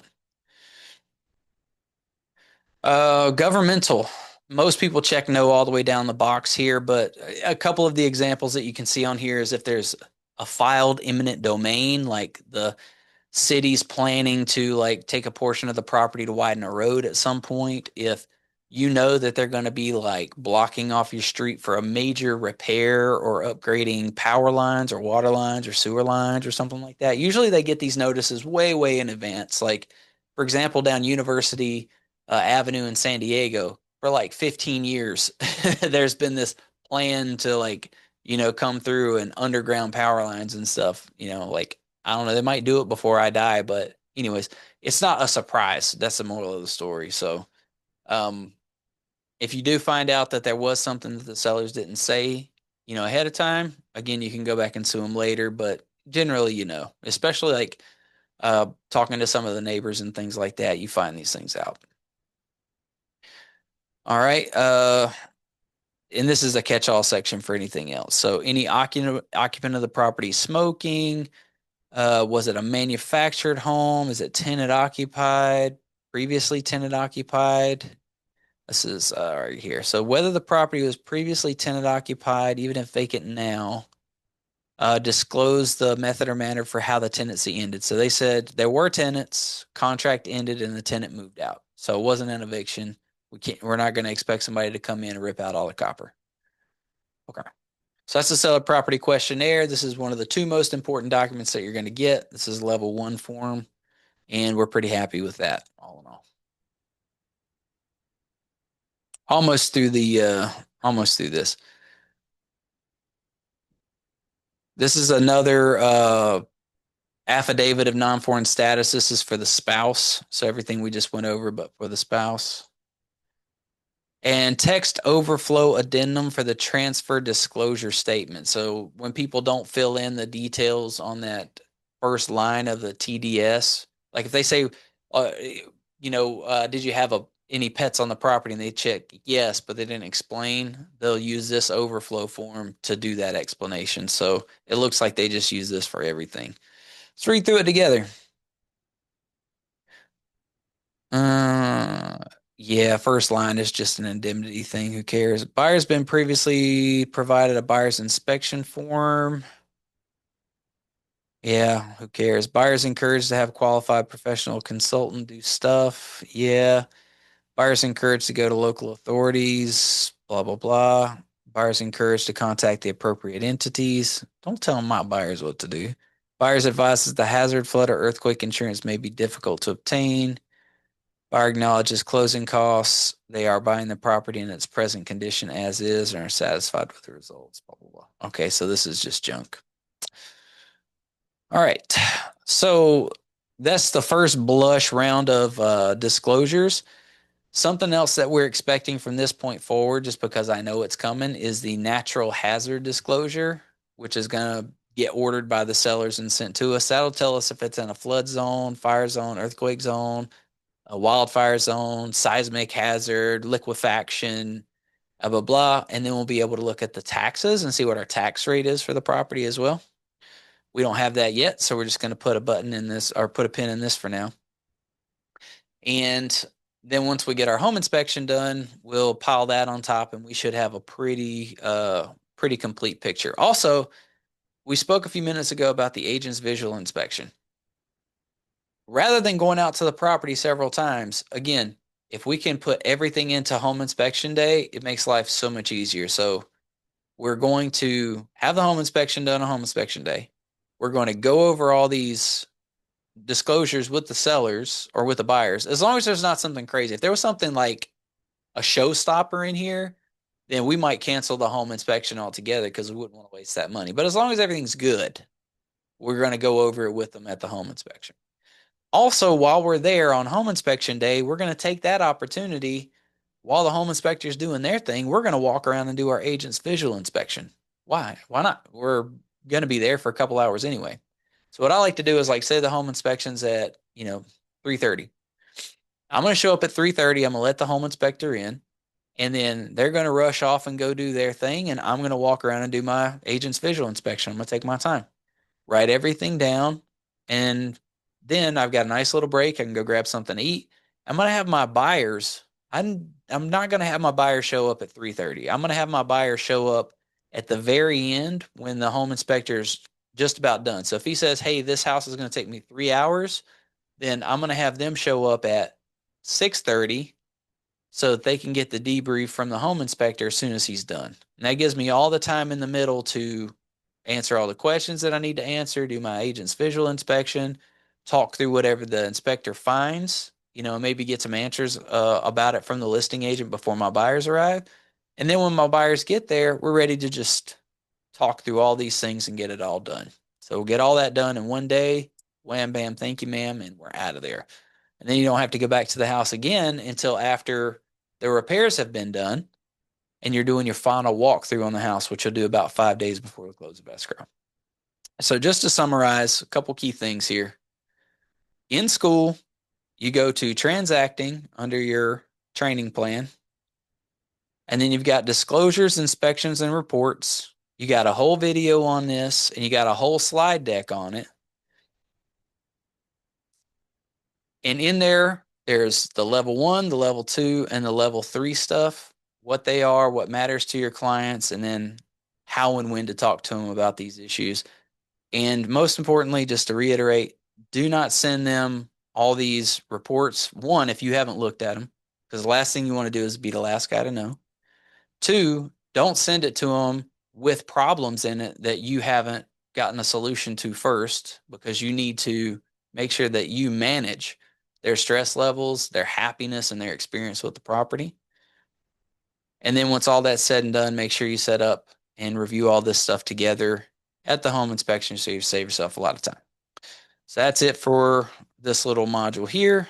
Any questions, comments, concerns, or fun stories you want to share? That was good, Matt. Thank you for that. You're welcome. If it saves you hours of your life and lots of pain and suffering, it's worth it. I would want to hear that over and over and over and over again. So, yeah, I like just, your transactions are my transactions. Yes. until I get mine. I'll walk you through all of yours. Thank you. Yeah. People have this tendency, agents have this tendency to focus all their energy on going out and grabbing clients, which I get. 80% of our job is prospect. I get it. But to get and do all that work to get a client and to get them into a transaction and just to dump them off and let your transaction coordinator do all the work for you and you never really talk to them again until closing day, to me is just an epic fail. If you do that transaction well and you actually pay close attention to it and you manage your client's expectations and emotions and things like that, then the likelihood of you being able to get another referral out of them goes way up. And that, dude, that's so much easier than all the work it takes to go find a whole new customer. You know what I mean? Like, you've already planted the seed and you let the thing grow, but like, you're not gonna, you're just gonna stop there. You're gonna do all that work and just be like, well, I don't care if they have a bad transaction as long as I get paid, and then move on to the next guy. That's terrible. So like, focus on doing a really good transaction. If you do it right, every deal you close, you're going to get 1.5 new deals from it. But if you just phone in the transaction portion of it, then you're not. Like, your referral business is going to dry up, and then you're working twice as hard. Like, time's not on your side at that point. Scale's not on your side at that point. And it's not hard to do. It's stressful anyway, and don't get me wrong. And then also there's another point to it. A lot of these agents will like dump people off into a transaction, but then the transaction goes sideways and then you fall out of escrow. Well, if you took your client and dropped them off in an escrow and weren't there for them and then it fell apart, do you think they're going to hire you again to go look at new properties? They're probably going to come up with some excuse and be like, oh, well, we're just going to hold off for a little while. But they're going to fire your ass. They're going to replace you with somebody else. Or like, and I get all these horror stories because I pick up all these clients all the time. Like, I was with so-and-so and then it didn't work out well. And now you're here to pick up the pieces. Okay, just do it right. And something else I want to show you guys too. This is a different module, but I'll bring it up now just because we're here. So you've also got the escrow tracking, which is where you actually just, show your client all the steps that are coming up in the transaction ahead of time, who's doing what jobs they have, and what order everything gets done in, so they can follow along to see how close they are to the end of the transaction. But then we also have a whole checklist that we use, and this is in Trello, for all the steps you as an agent need to take during the transaction so that you do it well. So like, for example, for Kayla and Isaiah, I built this checklist for them, and I just go through here and do all these things. So did we get the residential purchase agreement fully executed and sent off to everybody? Sure did. If you're working, this is a whistle thing, but if you're doing a pending form, We have a something of a pending form for the transaction coordinator, and we filled that out already. The RPA went to the lender. And these are some of the things that we'll be working on today. We've got the home inspection scheduled for Wednesday. What I like about this one is I just got a hyperlink here. So when it comes time to order the inspection, I just got to press the button and it takes me straight to the website to order the home inspection. Makes life easy. But in this case, Mark is actually on vacation. So we got it through a referral from a buddy of mine. And that's for Wednesday at 3, yeah, 3:30. And that is scheduled. Buyer contact information has been sent to the escrow company. I created a filter in my email, which I'll show you right here. What I do is I come over on the side and I create these labels, and I have a label for real estate. And then I have a label for each one of my clients. And then under that label for the clients, I have the escrow transaction. So all the emails that are here that belong to those people will automatically get filtered and sent over to this box. So when it's time to go into my email and look up all the new emails that popped out for these people, I can just go here and I see it all. Makes life a lot easier. You don't miss any emails. All right. Client Giant, we may or may not set that up for these folks. We'll see how it goes. I want to make sure that I might just, wait and get them something good for a closing gift instead because it's a fast escrow. Make a offer accepted social media post. Make a copy of the escrow tracker and share it with the clients. Actually did that yesterday. Did both of those. And I went over it with them. And then I need to check in with a couple and see if they talked to escrow about their earnest money deposit today.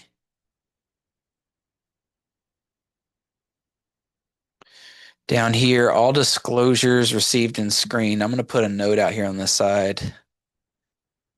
Got most needs HOA docs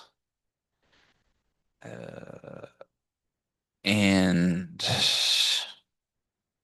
AVID and NHD. I like to use this Trello board as a notepad. So instead of writing down notes in my phone or something like that, like I just keep all the notes inside the transaction. So if I'm just like, man, how's that transaction going? I just go here and I just look down the list and see how everything's moving along. Oh yeah, still need these. I thought I left the Navy with all the acronyms. Here I go again. Oh yeah, you got a whole new world of acronyms coming your way.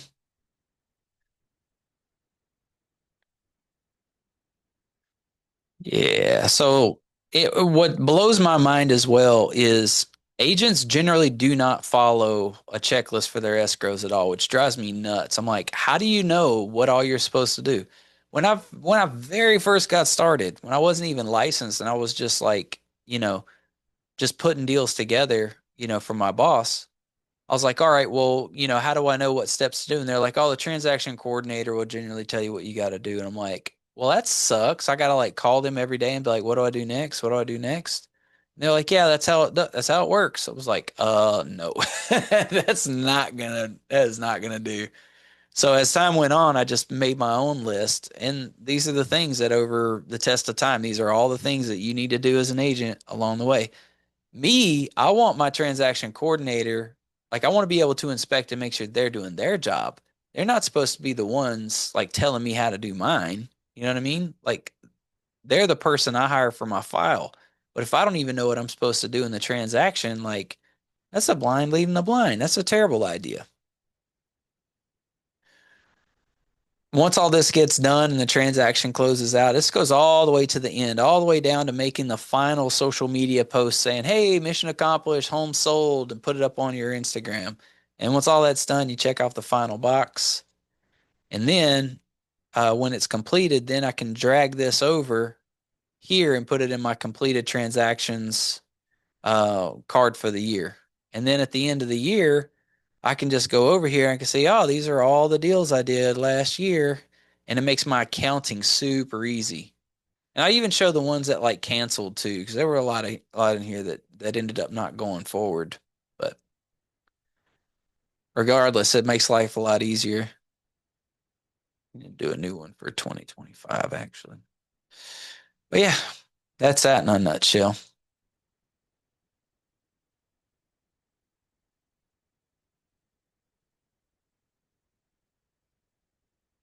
Courtney, did you make it back home? Hey, yeah, I'm home now. All right. Let's talk about these concepts that we need to come up with. Okay, give me 2 seconds. Okay, Matt, in the meanwhile, you're waiting for Courtney. So I'm on the school. I went to this blank copy for the escrow tracker, and then I see all this grid. So how did you get that part where it's black calendar?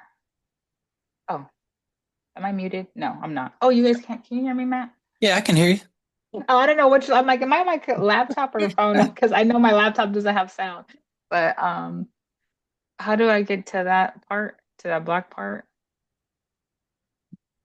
Let's see here. When you say black part, That black screen where I had like a calendar. So let me see. I'm on this that one right there. How'd the you get Trello that board out? here, Yeah.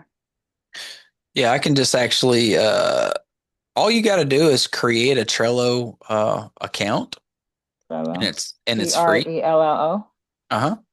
Okay. It's free and then I can actually just copy cards over to you. Okay. I'll put that on my things to do. Yeah, let me go ahead and just share. So, what's the email address for you, Lee? Leigh, E as in Edward, DAWKINS at You're already a gmail.com. workspace guest. Okay. Yeah, you must be on here.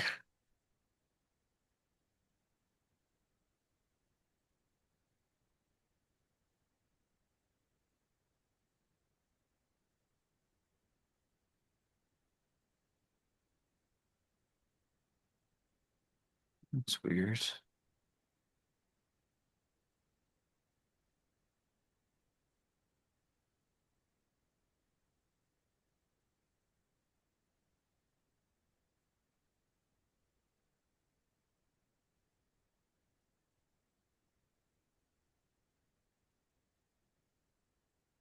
Okie dokie. Okay. I'd say check your email and make sure that you got that. Yeah, I did. Invited, go to board. Yeah, and what I would do is have you create your own board and then just like copy everything that's on here and just duplicate it. Okay. This is the one that I use to keep up with my production. So I've got a listing side one over here for all the listings that we took. And then I got one over here for the buy side deals that we took. And I've even got a checklist over here for pre-listing. So if I'm going and trying to actually get a listing, there's steps I need to take for setting the listing appointment and all that stuff are over here. So once somebody actually goes from like signing a listing to getting their listing under contract, then I'll delete this one and I'll start a new one over here for being in contract. And then once that closes, I'll drag it over to close transactions. And the same with buyer. Once the buyer's done, I'll drag it over to close transactions. And this is how I check my flow. You guys already do this anyway, but most people do it with a whiteboard. They're just like, oh, pending, in process, close, blah, blah. Like, just use a Trello board and you don't need a whiteboard. Yeah, you can go back and see all the deals we did, 22, 23, 24. We've been busy little bees. Oh yeah, 23, 22. Mhm. Oh, just please don't delete anything on my board. Just copy. I wouldn't, yeah, I will not even touch anything Yeah. here. I have Yeah. I've shared my Trello boards with people in the past and they've like gone in and just like decimated them. Courtney, she was even guilty of that one time. And I had to go back and look at the history of what they did and hit the undo button. Luckily Trello lets I'm so sorry, Matt. So to do if I disconnect or just get silent, I have an incoming call and I have to go. But so just so I don't mess up your board, I just clicked on next to share. There's those three dots, and then it says copy board at the way bottom, right? I don't Yeah, want that to mess sounds up good your to board. me. Okay.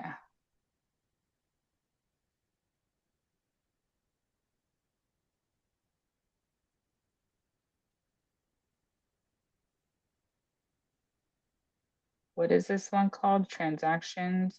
hmm I've got another one in there for onboarding, but you don't need that one. Okay. Okay. All that's in school now.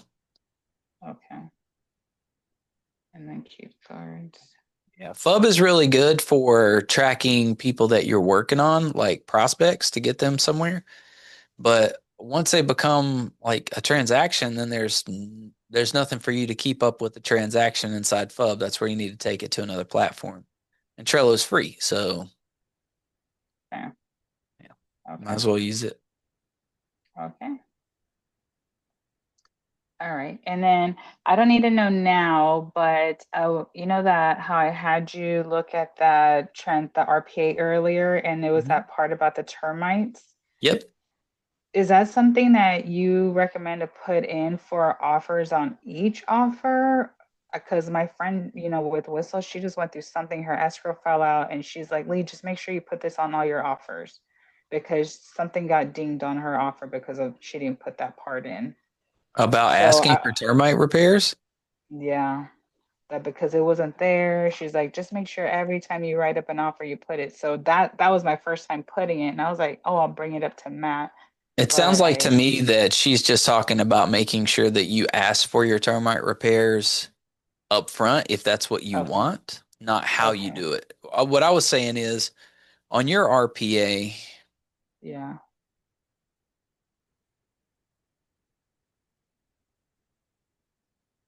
So you don't have to ask for it up front like that, the way I had it put in. Because I did fix it on that Q3 and Q16. I yeah. updated it there because I was like, oh yeah, that looks a lot cleaner. Um, How come I can't find the freaking email right now? Oh, that's why. Yeah. I want to pull this up real fast. So just so everybody else is aware, what we're talking about is section Q, allocation of costs. What we want with this offer is for the seller to pay for the report and the clearance. Actually, clearance is actually doing the work to get rid of the termites as well as repairing any bad wood that termites have eaten. mhm. So, one way to do it is you can ask for a termite Did report you want to and share your clearance. screen so the other people can see that? Oh shit, I wasn't sharing, sorry. I was like, just so everybody can know.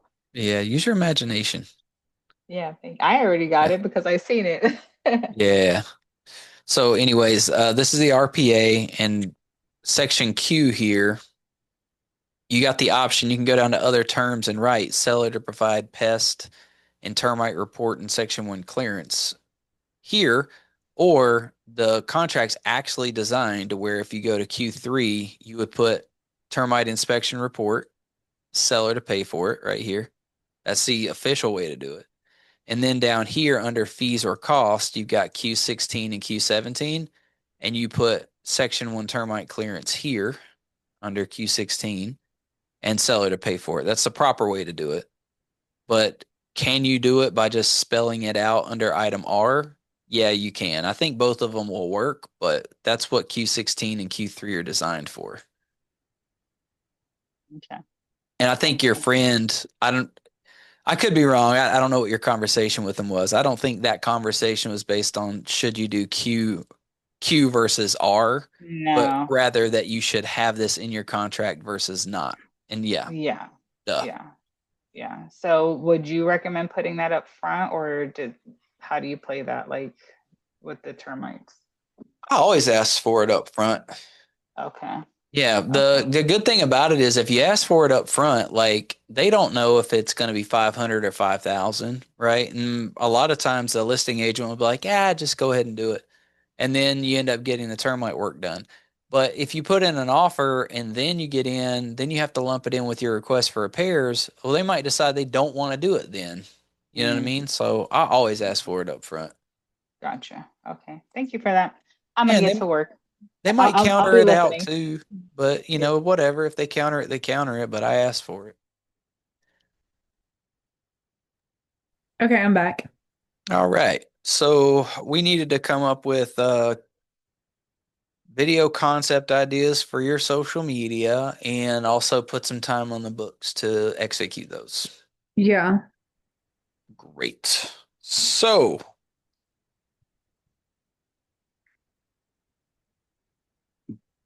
something I like to do, I'm going to pull this from the way throwbacks. Bear with me a moment here. Okay.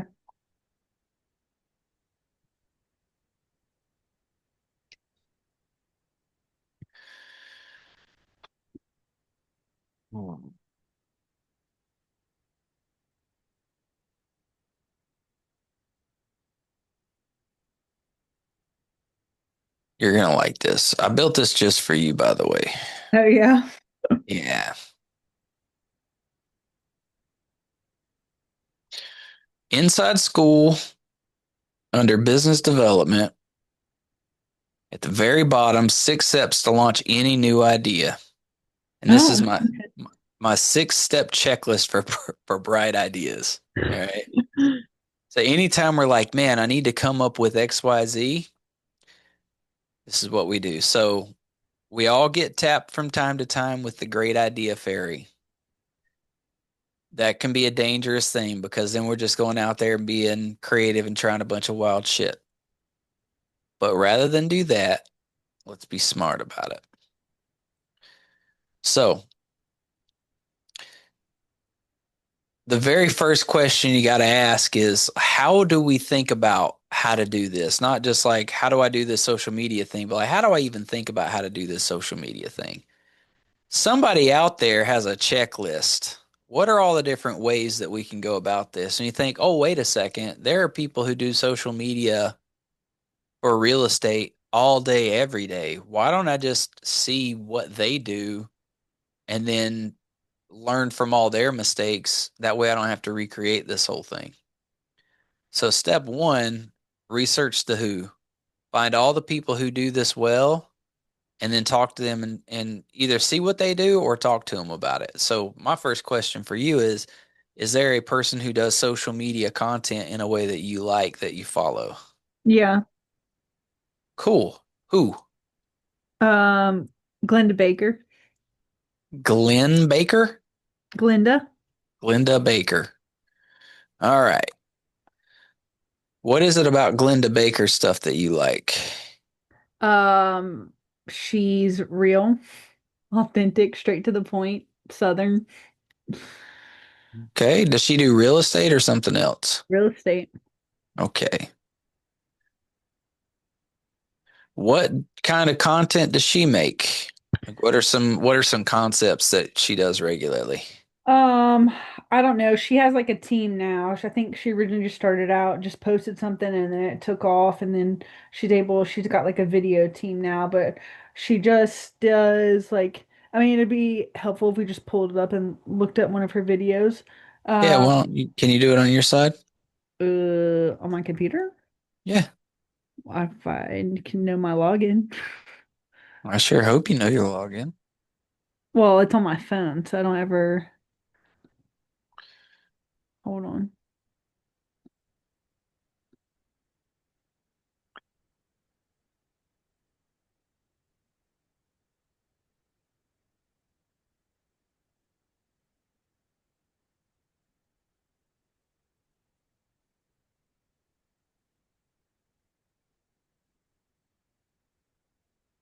Okay.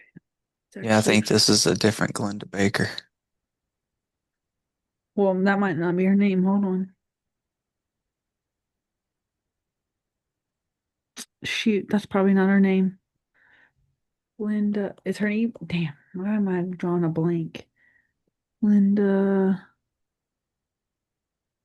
I'm not even seeing it either. Hold on, let me see. Glenda with two N's. Oh yes, it's got. I think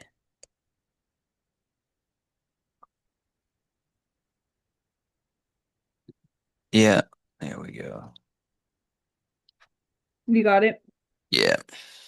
She just has like little shorts, I guess you'd say. Most of hers are about stories, though. That's the only problem. Like hers are from experiences, but she also has like little tidbits of like wisdom, I guess you'd say. Yeah. Um, So if I look at her, I'm just looking at her Instagram right now. So I see there's a handful of videos that have her face and a title yeah, next to it.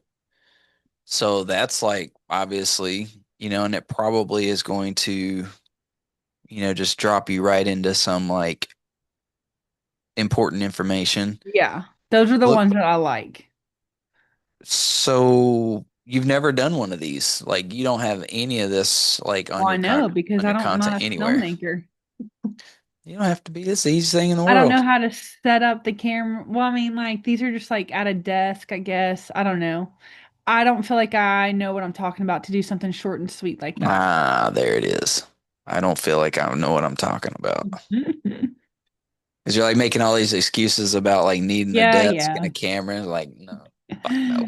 Yeah, You just need something to say, and then stop. You need to stop stopping yourself from saying it. I know. Yeah. Okay, so we're gonna have you rip off and duplicate the Glenda Baker. Yeah. Super easy. So your first piece of homework, I want you to find 3 of her videos that you could easily do and just say the exact same thing that she says. Okay.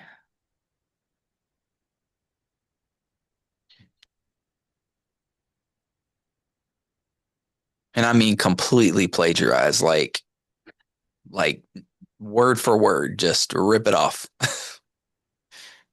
Because Are you otherwise, when you serious? start trying to get creative, this will take you 3 weeks. You're right. But I feel weird copying somebody like that much. She doesn't know who you are, and nobody else does either, because she's got 320,000 followers. Okay. That's a lot of people now. Yeah. But You do people not I know have follow her. you do not Kyle have follows her. 320,000. I know, but uh If you get to a point that people notice you're ripping off her videos, then that means that we've reached some success. okay. A lot of people I know follow her. Leah, you follow her.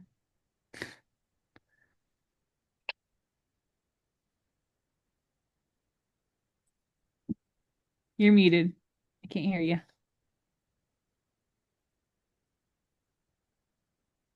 I think she's on a call, probably. Oh, she is.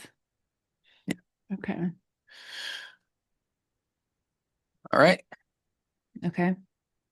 Easy. Mm-hmm. I was gonna copy So, from it anyway in my own way, but that just confirms it. all right. So, a lot of what she's doing is like talking head content, right? So, it's just her in front of a camera with, decent background. Mm-hmm. She's got, just one key light that's just a straight on light that's kind of to one side or the other of her face. That's it. Mm-hmm. And then she's just ripping with what she's got to say. So we Yeah. know that we're going to need that. So do you have a place in mind to shoot this? I guess the office is the only thing I know of. Mhm. Can you go there today and then set up a A trial run? day? No. It's 2:30. You can go over there in like 20 minutes. Okay, it's not with the traffic now. It's gonna take me 45 minutes to an hour to get there. Okay, well, if that's the case, I then need to go in the morning. no, we need somewhere that's easier to get to film than that. Because if the barrier to you to go make a film is you got to be able to get up and go drive 45 minutes away, that's not going to work. Well, that's only this late in the afternoon. It doesn't take that long to get there if it was earlier in the day. Yeah. How many days and how often are you going to be saying this though? Like, oh, I need to film something right now. As Fuck long yeah. as I can plan it out and put and like if it's planned and I know what I'm gonna do, I can do it tomorrow morning. Okay. But also, What if somebody's in there working? What if T's in there doing her thing? she's not here right now. And they'll ask her to be quiet and stay out of my frame. Get out of I here so I can shoot a 3-minute video. Come back in Oh, three I hours. can't talk for 3 minutes, Matt. That you're asking too much right there. Come back in 2 hours so I can do this 30-second video. Exactly. Mhm.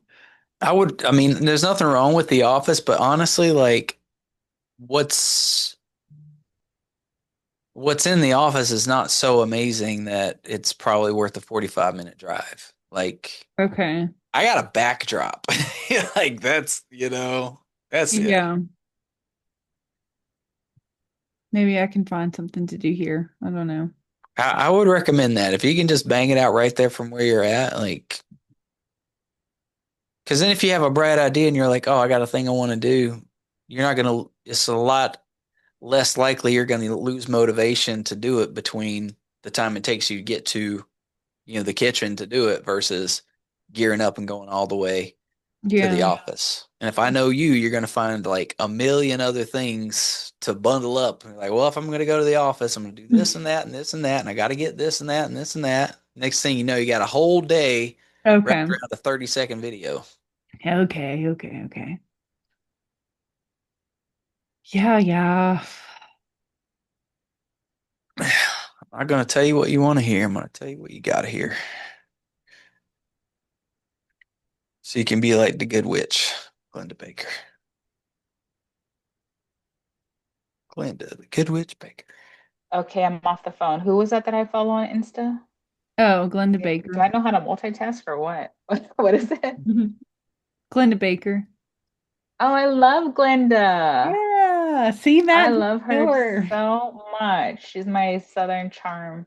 Yeah, I was like, that's who I want to be. Her, and if you've heard of Andra Lambert, Andra Lambert, if you guys haven't heard of her, she's from like San Juan Capistrano, South Orange County. She's a little firecracker too. I'm like, gold. That's how I want to be. I love them. Spell her? Cracker. Audra, Oh, Audra. yeah. I thought you said Aunt. I don't know what you thought you said. Audra Lambert. I follow her stuff on YouTube. Oh, okay. And I listen to her on the perspective of like the seller and the buyer. Like she's not really talking to agents, she's talking to the consumer. Okay. And I was like, well, let me see what she's telling them so I can be her. And before I started with EXP, I was like, should I message her and be like, hey, girl, you're already training me. Like, why don't you just take me on? Mm. But I didn't because I knew I wanted EXP. And I was like, oh, I would like her. I was like, you're already like, schooling me here. And don't you want me to be just another you out there in the world? But I like her a lot. Okay. Yeah, Glenda's my favorite. I think it's because she's relatable to me Mhm. because she's from the South. But Yeah. Her with her stars, Matt's like telling all me her to shirts find are some stars. videos of her and just straight copy her. And I was like, oh no, too many people follow her. Straight rip. Ah, Well, if she does it, then it works. Yeah. And if somebody calls you on it, be like, hey man, at least I'm trying. I'm emulating greatness here until I find my own thing. Okay. But it's like, hey, it must be a good video because you found it. Mm-hmm. mhm. Okay. It's two types of imposter syndrome out there. One is like, I'm an imposter because I shouldn't be, trying to be this person that I'm trying to be. Like, who am I? I'm not worthy. And then there's imposter syndrome, like, oh, well, if I do what somebody else is doing, I'm a fraud. It's like, well, it's not like it's a piece of content. You know what I mean? It's not like you're like ripping off somebody's like, um, their invention. You know what I mean? It's a freaking video, you know. Yeah. Okay. Start making counterfeit cars or something, we got another problem. But a video, it's okay. It's forgivable. Yeah, if anything, it's just like I just said, like, you're another. When I was like, should I message Audra and be like, I want to be another you in the world and say that, I'm pulling, I'm being her skills. That's kind of like you admire, Glenda like that, you know. She's a good mentor. It's like to take it more as a compliment. Yeah, I I'm was gonna gonna be a little say Matt out there in the world. there's I want you Like guys to that. rip off everything I do. I take it as a compliment. Like if somebody's fucking duplicating what I'm doing, it means that it works and they like it enough to, rip it off. Do it. I'm the same way. Yeah.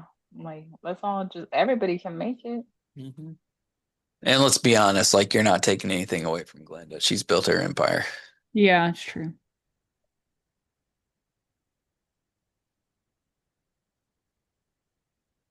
So 3 videos that you like of hers, and you need to set up your home office video station.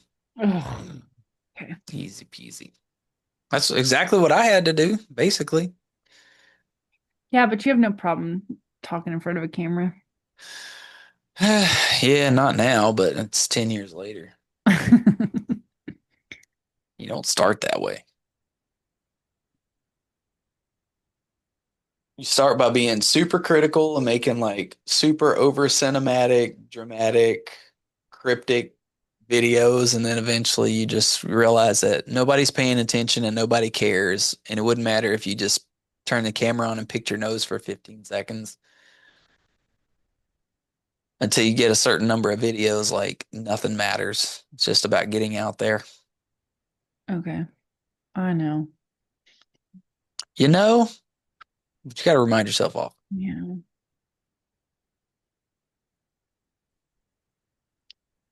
Get all tangled up in that beautiful mind of yours. Mm-hmm. Beautiful mess of a mind. Okay. Anything else? Well, put some time on the schedule when you want to do them. Okay, am I building a schedule for myself or am I building a schedule for all of us? Well, I don't know about all of us, but do one for you and then help me with one for my stuff. Because Okay. I can't calendar my way out of a wet paper bag. Oh my God, bless your heart. Yeah, ADHD and time blindness is a real bitch. Okay. Well, all right. If we set up some stuff together, I'm gonna make you be there. Good. Okay. I'll find- ADHD is like it's a paradox because on the one hand, I absolutely hate structure. But if I don't have structure, I absolutely fall apart. So it's like, hmm. Okay. Any particular day of the week that you prefer? Not really. Monday through Friday. Okay. All right, I'll throw something together. Sweet. Okay. Well, I'm out of here, y'all. Unless you got anything else, Matt. Bye, y'all. Okay. Bye. Yeah. All right. See ya.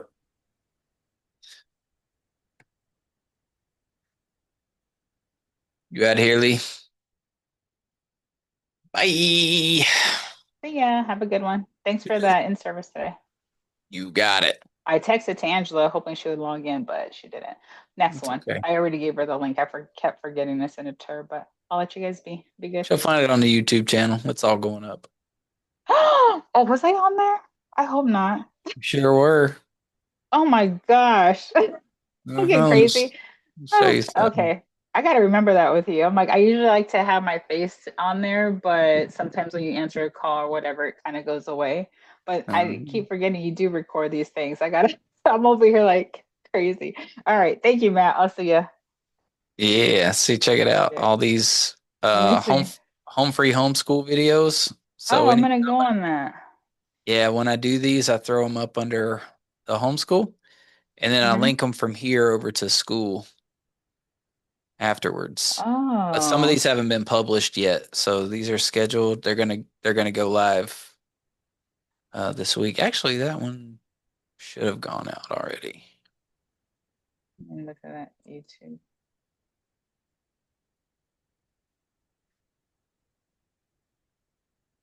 Yeah, there we go. That one's already launched. So, There you are. Look at that. mm-hmm. I'm gonna follow you, but it's gonna be from my Google account. That is my Prime account, the one I actually pay for. Okay. All right, there you are. Yeah.